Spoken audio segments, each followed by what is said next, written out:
किसी गांव में एक बहुत बड़ा जमींदार रहा करता था। उसे एक ही बेटा था, लेकिन वह महामूर्ख था। उसे पढ़ना लिखना कुछ नहीं आता था। बेचारा जमींदार उसे पढ़ा पढ़ा कर थक गया, लेकिन उसका बेटा उससे कुछ भी नहीं सीख पाया। एक दिन वह अपने मूर्ख बेटे से बोला, बेटा, मैं तुझे कुछ भी लिखना पढ़ना नहीं सिखा पाया। अब मैंने तेरे लिए एक गुरु का प्रबंध किया है। वह बहुत विद्वान हैं, वह शहर में रहते हैं। तुझे उसी के पास रहकर लिखना पढ़ना सीखना पड़ेगा, शायद वही तुझे कुछ सिखा सकें। पिता ने अपने बेटे को उसके गुरु के पास दूर शहर में भेज दिया। वह लड़का पूरे वर्ष अपने गुरु के पास रहा। 1 साल समाप्त होने के बाद वह अपने पिता के पास वापस आ गया। पिता अपने बेटे से मिलकर बहुत खुश हुआ और उससे पूछने लगा, अब बताओ बेटे, 1 साल में तुमने अपने गुरु से क्या सीखा? बेटा बोला, पिताजी, मैं अब कुत्तों की भाषा पूरी तरह से समझ सकता हूँ। बेटे ने जवाब दिया। यह सुनकर पिता ने अपना माथा पीटा और बोला, हे भगवान, 1 साल तक एक विद्वान गुरु के साथ रहने पर तूने केवल कुत्तों की भाषा ही सीख पाई? क्या तूने इतना ही पढ़ा है या कुछ और भी सीखा है? मैंने तुझे शहर में कुत्तों की भाषा सीखने के लिए नहीं भेजा था। जमींदार ने अपने बेटे को फिर से एक दूसरे गुरु के पास पढ़ने के लिए भेज दिया। जब वह 1 साल बाद खुशी खुशी अपने घर वापस आया तो पिता ने उससे पूछा, बेटा, इस बार 1 साल तक तुमने क्या सीखा? बेटा बोला, पिताजी, इस बार मैंने पक्षियों की पूरी भाषा सीखी है। इतना सुनते ही जमींदार का क्रोध 7वें आसमान पर चढ़ गया। वह गुस्से से बोला, अरे महामूर्ख, तूने इतना मूल्यवान समय और ढेर सारा पैसा केवल जानवरों और पक्षियों की भाषा सीखने में बर्बाद कर दिया। तुझे तनिक भी शर्म नहीं आती? दूर हो जा मेरी आंखों से। मैं तेरी मनहूस शक्ल देखना भी नहीं चाहता। इस बार मैं तुझे किसी और गुरु के पास भेजूंगा, लेकिन अगर इस बार भी तूने कुछ भी लिखना पढ़ना नहीं सीखा तो तू मुझे अपना पिता नहीं समझना, क्योंकि ऐसे मूर्ख से मेरा कोई रिश्ता नहीं। जमींदार ने इस बार अपने मूर्ख बेटे को एक तीसरे गुरु के पास भेजा। 1 साल बीतने पर वह लड़का वापस अपने पिता के घर पहुंचा। पिता ने उससे पूछा, कहो बेटे, इस बार तुमने क्या सीखा? बेटा बोला, पूज्य पिताजी, इस बार मैंने मेंढकों की भाषा सीखी है। इतना सुनते ही जमींदार गुस्से से लाल पीला हो गया और लड़के को 2-4 थप्पड़ भी जड़ दिए। फिर अपने नौकरों को बुलाया और कहा, तुम सब लोग कान खोलकर सुन लो। आज से ना तो यह मेरा बेटा है और ना ही मैं इसका पिता हूँ। तुम इसे मेरे घर से बाहर निकाल कर जंगल में छोड़ आओ। मैं इस मूर्ख की सूरत भी नहीं देखना चाहता। जमींदार के नौकर लड़के को उठाकर एक घने जंगल में छोड़ आए। लड़का दिन भर जंगल में भूखा प्यासा इधर उधर भटकता रहा। घूमते घूमते उसे जंगल के अंतिम छोर पर एक बड़ा सा किला दिखाई दिया। लड़के ने सोचा, क्यों ना मैं इसी किले में रहकर अपनी रात गुजारूं। उसने किले के चौकीदार से किले में रात गुजारने की अनुमति मांगी। चौकीदार ने उसे किले के मालिक के पास भेज दिया। मालिक ने उस लड़के को देखकर कहा, मैं तुम्हें इस किले में रात गुजारने की अनुमति तो दे दूंगा, पर किले के निचले भाग में कुछ जंगली कुत्ते हैं जो आदमी को चीर डालते हैं। अभी थोड़ी देर पहले ही उन्होंने एक आदमी को मार डाला। सारा गांव इन कुत्तों से बहुत परेशान है। इस किले में केवल निचले भाग के ही कमरे खाली हैं।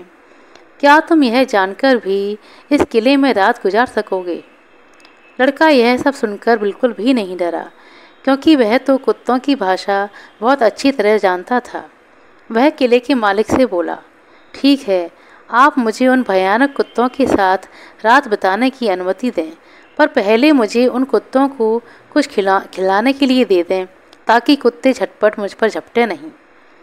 किले के मालिक को उस लड़के की बात पर विश्वास नहीं हुआ, क्योंकि वे कुत्ते तो बड़े बड़े पहलवानों के वश में भी नहीं आते थे। फिर भी किले के मालिक ने उस लड़के को कुत्तों के लिए बहुत कुछ खाने को दे दिया। वह सचमुच उन खूंखार कुत्तों से छुटकारा पाना चाहता था। वह स्वयं उस लड़के को अपने किले के निचले भाग तक छोड़कर आया।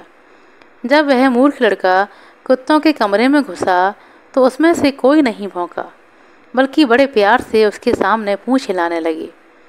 लड़के ने जब खाने का सामान उन कुत्तों के सामने रखा तो सभी उस पर टूट पड़े। बाद में लड़के ने कुत्तों के कमरे में रात गुजारी। अगले दिन सुबह सुबह जब वह लड़का उस किले के मालिक के सामने बिल्कुल ठीक ठाक पहुंचा तो किले का मालिक हैरान रह गया। उसकी हैरानी दूर करने के लिए लड़का बोला, उन कुत्तों ने मुझे अपनी भाषा में बताया कि क्यों वे इतना भौंकते हैं, क्यों वे इस जगह के लोगों को हानि पहुंचाते हैं। दरअसल उन्हें श्राप मिला हुआ है और उन्हें एक बहुत बड़े खजाने की देखभाल करनी पड़ रही है। यह खजाना इस किले के निचले हिस्से में दबा हुआ है।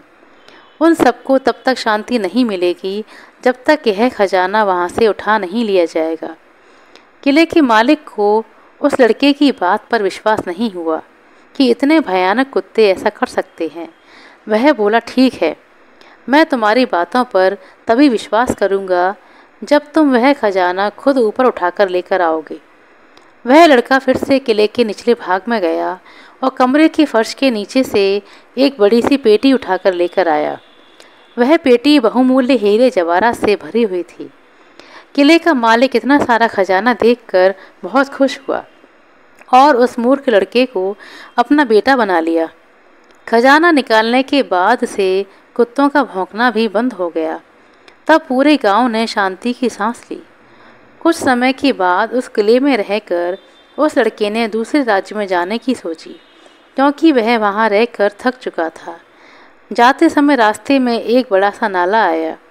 उस नाले में बहुत सारे मेंढक थे जो बड़े ज़ोरों से टर टर की आवाज़ कर रहे थे। जैसे ही उसने उन मेंढकों की टर टर सुनी, वह सब कुछ समझ गया और बहुत दुखी हुआ।